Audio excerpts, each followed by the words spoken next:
guest, Shikha Mukherjee, is joining us from Kolkata. Shikha, welcome to the show. All eyes are now on the swearing-in ceremony in a few hours' time. How much of inclusion from the upper house can one expect, given it's a coalition and allies too have to be satisfied? Well, I think it would be very unfortunate if there are more. The two things. One is, it would be very unfortunate if some of the most important portfolios in this new cabinet go to members of the Rajya Sabha.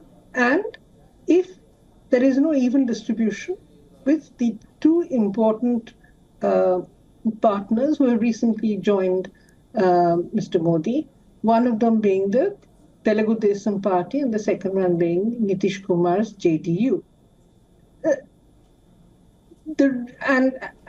And the reason is quite simple. Mr. Modi needs them. Mr. Modi has an urgent need for their numbers, and therefore these numbers are not in the Rajya Sabha. These numbers are in the Lok Sabha. Mm-hmm. He's short there.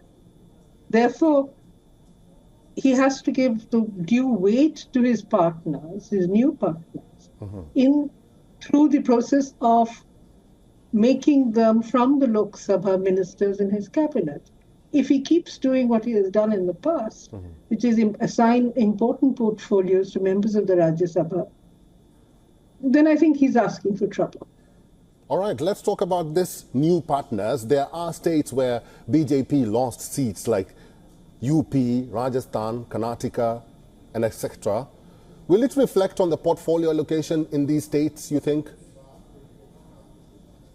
It seems to have already done so, because the number of ministers from UP is down, and at Rajasthan we will have to see. I mean, Rajasthan has 3 or 4 ministers, but the interesting thing is that Mr. Modi's cabinet is reflecting his newfound interest in Maharashtra, because there is another election coming up in October, and he obviously seems to think that Maharashtra's politics will be appeased. The anti-BJP vote, his faction of the Shiv Sena vote, his faction of the Nationalist Congress Party vote, mm-hmm. will be appeased by more ministers from Maharashtra. Now that remains to be seen. He is doing exactly what he has done in the past. When he was wooing the state of West Bengal, he had 3 or 4 ministers from here. Today, West Bengal is off his list of priorities, so there are only two people waiting to become ministers in his cabinet, mm-hmm. is what we hear. So it's quite obvious that Mr.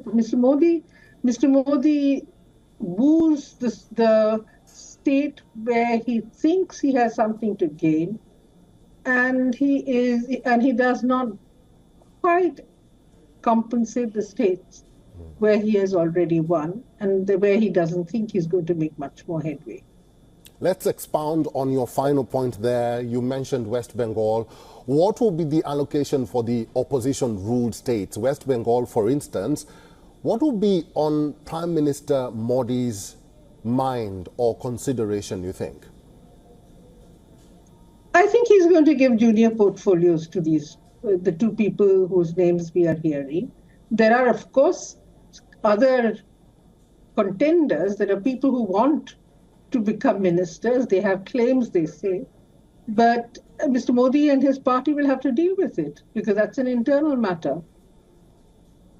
And Mr. Modi will have to figure out how a weakened BJP with an where internal problems, frictions, resentments, and anger is seething. Mm-hmm. And I'm using the word seething quite carefully. He has to figure out how he is going to deal with people who are disgruntled for not having been made ministers, mm-hmm. those who may have to wait their turn when the second round of expansion will happen. Mm-hmm. And Mr. Modi has to deal with both his coalition partners, new coalition partners, who are very, very good at bargaining and knowing when to when to extract their pound of flesh, and B, a BJP which is unsettled, destabilized. All right, I've been talking to Shikha Mukherjee. She's a senior journalist from Kolkata. Shikha, thank you very much for talking to WION One today. Thank you. For all the latest news, download the WION app and subscribe to our YouTube channel.